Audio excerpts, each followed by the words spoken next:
Social media collaborations की असल दुनिया में ताकत सिर्फ लाइक से कहीं ज्यादा। सोचो अगर मैं तुम्हें बताऊं कि एक वायरल डांस चैलेंज ने केनिया में एक स्कूल फंड किया, या दो यूट्यूबर्स जो सिर्फ एक स्नीकर डील पे लड़ रहे थे, उन्होंने आखिर में मेंटल हेल्थ के लिए मिलियंस रेज कर लिए। फिक्शन लग रहा है राइट, लेकिन ये सब हकीकत है। Welcome to the power of social media collaborations, जहां क्लाउड मिलता है कॉज से और रियल दुनिया बदल जाती है।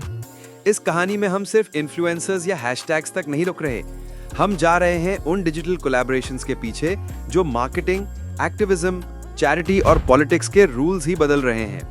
तैयार हो जाओ, क्योंकि ये सिर्फ फॉलोअर्स का गेम नहीं, ये असली दुनिया के रिपल इफेक्ट्स का सीन है। सोशल मीडिया कोलैबोरेशंस क्या हैं? चलो इसे ब्रेक डाउन करते हैं। एक सोशल मीडिया कोलैबोरेशन होती है जब दो या ज्यादा कंटेंट क्रिएटर्स या ब्रांड्स मिलकर कोई कैंपेन या कंटेंट बनाते हैं, जैसे एक फैशन इन्फ्लुएंसर और फिटनेस कोच का कोलैब, या एक गेमर जो मेंटल हेल्थ एडवोकेट के साथ मिलकर काम कर रहा हो, या टिकटॉक स्टार्स जो ट्रेंडिंग हैशटैग का फायदा उठा के अपनी रीच डबल कर लें। मकसद यूजुअली होता है शेयर्ड ऑडियंसेस, ज्यादा एंगेजमेंट और विजिबिलिटी। लेकिन अब एक बड़ा शिफ्ट आया है, सिर्फ ट्रेंड से असली ट्रांसफॉर्मेशन तक। अब ये कोलैब सिर्फ एस्थेटिक्स या वायरलिटी के लिए नहीं, बल्कि रियल इम्पैक्ट के लिए हो रहे हैं। वायरल से वैल्यूएबल तक, जब कोलैब स्क्रीन से बाहर निकलते हैं। लीजिए example, hashtag team trees campaign. 2019 में यूट्यूबर्स मिस्टर बीस्ट और मार्क रोबर ने मिलकर प्रॉमिस किया कि साल के एंड तक 20 मिलियन दरख्त लगाएंगे। सबको लगा ये एक गिमिक है, लेकिन ये कैंपेन $23 मिलियन से ज्यादा रेस कर गया। एलॉन मस्क, शॉपिफाई और इवन डिस्कवरी चैनल ने कंट्रीब्यूट किया। फिर आई हैशटैग टीम सीज, $33 मिलियन से ज्यादा रेज हुए ओशन साफ करने के लिए। ये सिर्फ हाइप नहीं थी, ये था असली एक्शन। और भी एग्जांपल्स, फैशन प्लस चैरिटी, हुदा कप्तान और मोना के विमेन एंटरप्रेन्योर्स के लिए कैंपेन। हेल्थ कैंपेन्स, टिकटॉक पे बॉडी पॉजिटिविटी और मेंटल हेल्थ पे कोलैब्स, जिनका रिजल्ट था थेरेपी ऐप डाउनलोड्स और साइनअप्स में जबरदस्त इजाफा। डिजिटल दुनिया अब ड्राइवर बन चुकी है, असर रियल, महसूस होने वाला, ग्लोबल। इन्फ्लुएंस का साइकोलॉजी, क्यों कोलैब्स पे लोग इतना ट्रस्ट करते हैं? अब सवाल यह है कि ये पार्टनरशिप्स इतनी काम क्यों करती हैं? साइकोलॉजिस्ट इसे कहते हैं बोरोड ट्रस्ट इफेक्ट। जब कोई इन्फ्लुएंसर जिसे तुम ऑलरेडी ट्रस्ट करते हो किसी नए शख्स के साथ मिलता है, तुम्हारा दिमाग ऑटोमेटिकली उस नए शख्स पे भी ट्रस्ट कर लेता है। ये है सोशल प्रूफ ऑन स्टेरॉइड्स। अब इसमें ऐड करो डोपामिन ड्रिवन एल्गोरिदम्स, एक स्ट्रॉन्ग कॉज बेस्ड कहानी और एंटरटेनिंग कंटेंट। ये बन गया एक वायरल फॉर्मूला जो पूरा मूवमेंट लॉन्च कर सकता है। ये सिर्फ मार्केटिंग नहीं, ये न्यूरोसाइंस है। पीछे की चालाकी, ब्रांड्स और क्रिएटर्स कोलैब्स को कैसे इंजीनियर करते हैं। अब सुनो वो जो आम पब्लिक नहीं देखती। हर सक्सेसफुल कोलैब के पीछे होती है एक strategy team, data analysts, PR managers और कॉज एक्सपर्ट्स।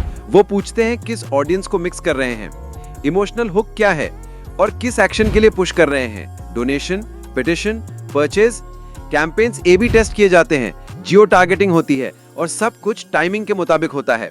जैसे जब यूट्यूबर नस डेली ने रेड क्रेसेंट जैसी ऑक्स के साथ कोलैब किया, तो उसकी ऑडियंस ने वॉर जोन्स में रिलीफ एफर्ट्स को सपोर्ट करना सीखा और सिर्फ 72 आवर्स में डोनेशंस 3 टाइम्स हो गए।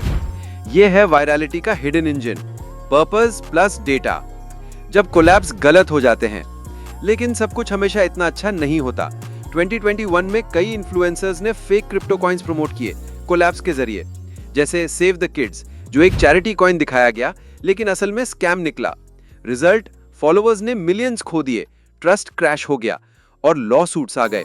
ये होता है डार्क साइड, जब क्लाउड होता है लेकिन अकाउंटेबिलिटी जीरो। जब कॉज फेक हो या पार्टनर रोक चला जाए, तो सिर्फ ब्रांड हिट नहीं होता, क्रेडिबिलिटी कोलैप्स हो जाता है। आगे क्या? Future social collabs. 2025 में मॉडल टोटली इवॉल्व हो चुका है। क्रिएटर लेड ब्रांड्स में अब सोशल मिशन बिल्ट इन होता है। NFT और Web3 कोलैब्स फैंस को डायरेक्ट कॉज फंडिंग का रास्ता देते हैं। AI पावर्ड इन्फ्लुएंसर मैचिंग से ब्रांड्स को परफेक्ट फिट मिलता है एट स्केल। कम्युनिटी कोलैब्स, जहां फैंस भी क्रिएटर्स के साथ मिलकर कंटेंट बनाते हैं, रैपिडली ग्रो कर रहे हैं। सोचो क्राउड सोर्सिंग का नया वर्जन, ये अब क्राउड इन्फ्लुएंसिंग बन गया है। हार्वर्ड बिजनेस रिव्यू के मुताबिक कॉज बेस्ड कैंपेन्स का एंगेजमेंट ट्रेडिशनल एड से 5 टाइम्स ज्यादा होता है। ये कोइंसिडेंस नहीं, ये फॉर्मूला है। तो क्या सीखा हमने? अगली दफा जब दो इन्फ्लुएंसर्स किसी स्किट में साथ हों या जॉइंट मर्च लॉन्च करें, या किसी कॉज पे डांस चैलेंज करें, जरा गौर से देखना, शायद तुम एक नए सोशल रेवोल्यूशन का हिस्सा बन रहे हो, क्योंकि इस नए दौर में कंटेंट एक करेंसी है और जब क्रिएटर्स कोलैब करते हैं पर्पस के साथ, तो ये करेंसी चेंज में बदल जाती है। लाइक करो, कमेंट करो और शेयर करो अगर तुमने कभी कोई कोलैब देखा हो जो सच में कुछ बदल गया हो, और सब्सक्राइब करो इन्फ्लुएंसर कोलैबोरेशन नेटवर्क को, जहां हम डिकोड करते हैं सक्सेस, इन्फ्लुएंस और फ्यूचर एक ट्रेंड के जरिए। हमने ये कंटेंट बनाने के लिए तफसीली रिसर्च की है, लेकिन एक छोटी सी वीडियो में पूरी कहानी को एक्सप्लेन करना मुश्किल होता है। मजीद मालूमात के लिए रेफरेंसेस में दिए हुए लिंक से कंसल्ट करें। अगर आपको ये वीडियो पसंद आए तो प्लीज इसे लाइक करें, अपने दोस्तों के साथ शेयर करें, बेल आइकॉन को दबाना मत भूलें ताकि हर नई आने वाली वीडियो की मालूमात आपको वक्त पे मिलती रहे। आपका सपोर्ट हमारे लिए सब कुछ है।